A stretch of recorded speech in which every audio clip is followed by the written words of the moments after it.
debt. I'm getting this question a lot. Ladies and gentlemen, my name's Glenn Carlson. This is another in our reinvention series. For those of you that don't have context, I started my business and the Key Person of Influence program and the best-selling book about 10 years ago in the middle of the GFC in the UK.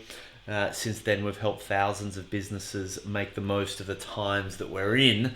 And of course, aren't we in some interesting times now? So when it comes to debt, we have some experience with this ourselves. My first experience with debt in a business context was, took out a loan, 150 grand. I spent it on payroll, I spent it on ads, I spent it on activity and other stuff.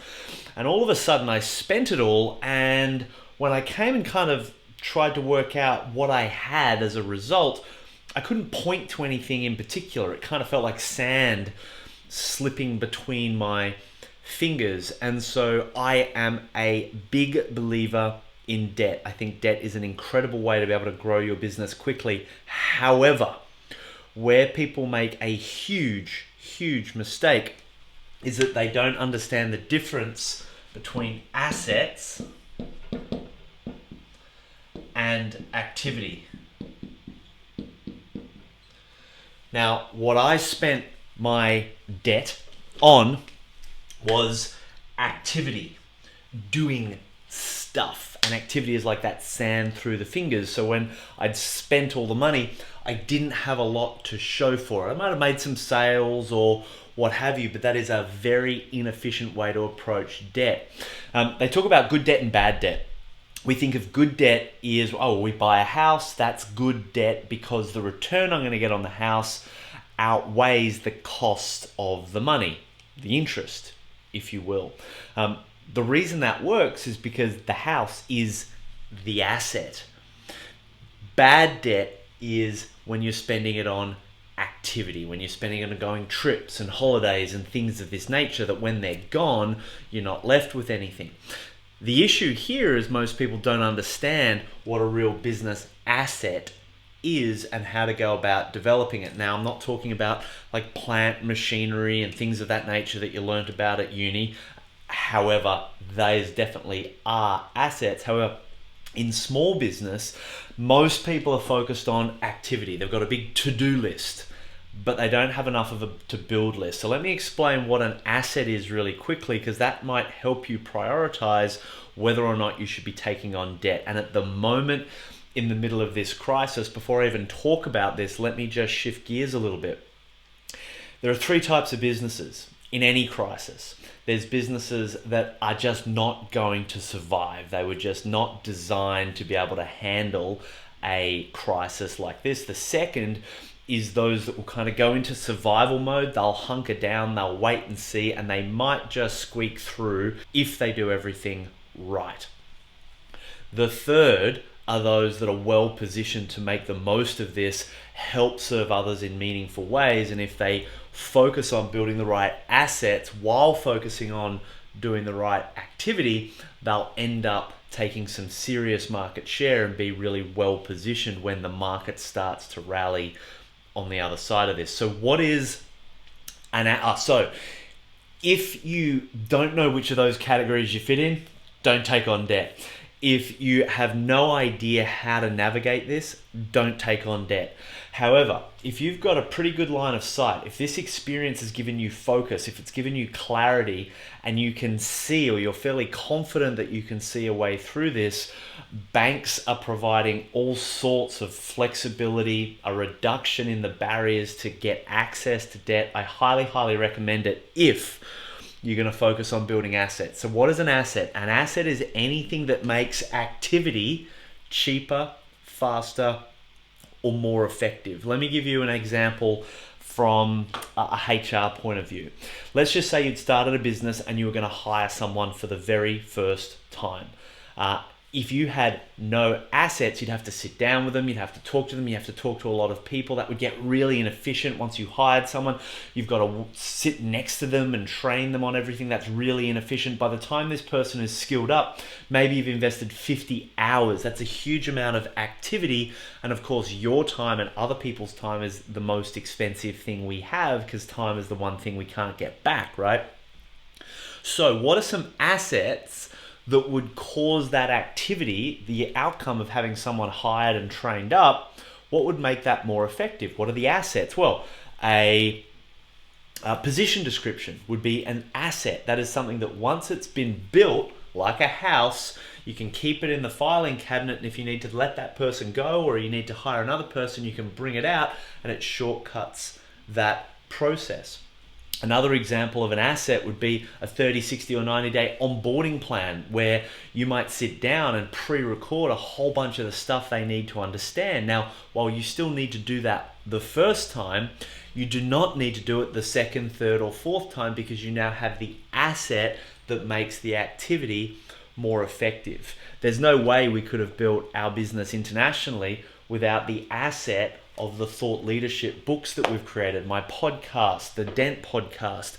People watch about 2,000 to 3,000 hours of my video content every single week. I do it once and it shows up on all the different platforms, and as a result, people are able to get more insight into how to position themselves in their industry, how to make the most of these times, and it doesn't take me any more additional time. So what I mean, any stress, any frustrations, or any bottlenecks that you're experiencing in your business can be traced back to an asset deficiency. Because if you're trying to build a business on activity, that's going to be hugely inefficient. There are too many variables. There are too many inconsistencies.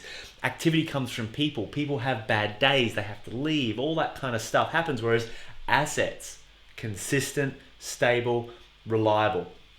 If a business owner has built a business on too much activity and they leave and go away for holiday for 3 months, they come back, their business is gone. It doesn't work like that with a house, for example. You leave your house, you come back in 3 months after a holiday, it's probably gone up in value because it's not activity-based, it's asset-based. The problem with small business is it seems intangible. There's all sorts of to-dos and problems and issues and challenges and meetings, and it's like this intangible kind of mix of stuff that needs to happen. My job is to help our audience and our clients move from an activity-based business to an asset-driven enterprise.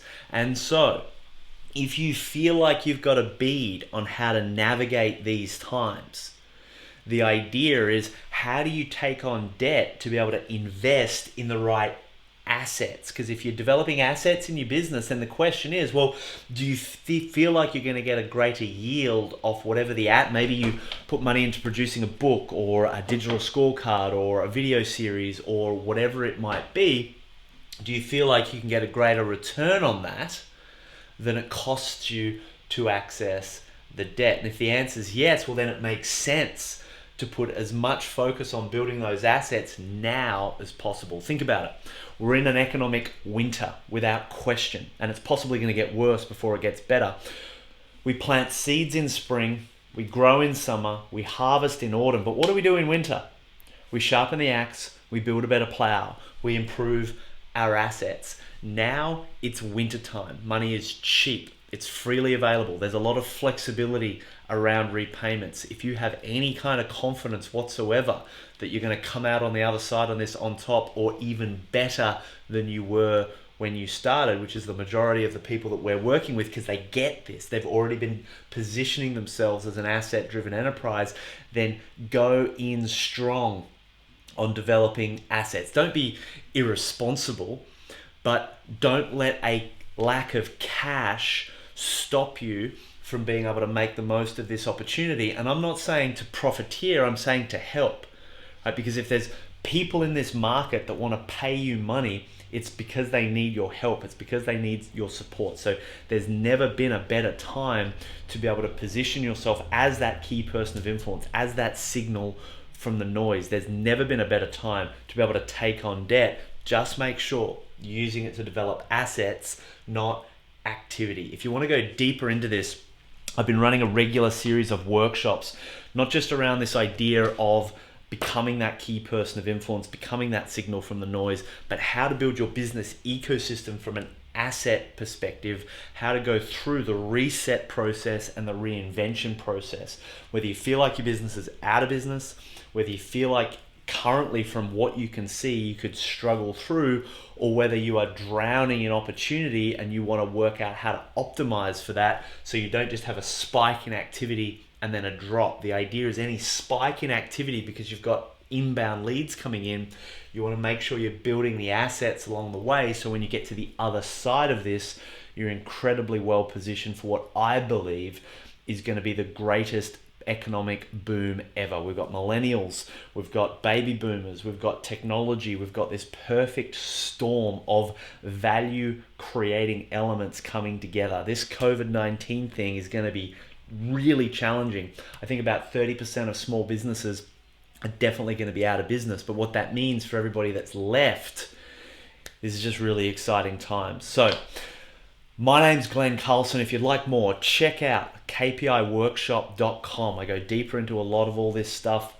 I'm running lives and interactives. You can ask questions. We can get into your particular situation. But if you feel like that there is opportunity amidst the chaos, love to see how we can help. I hope this has been useful.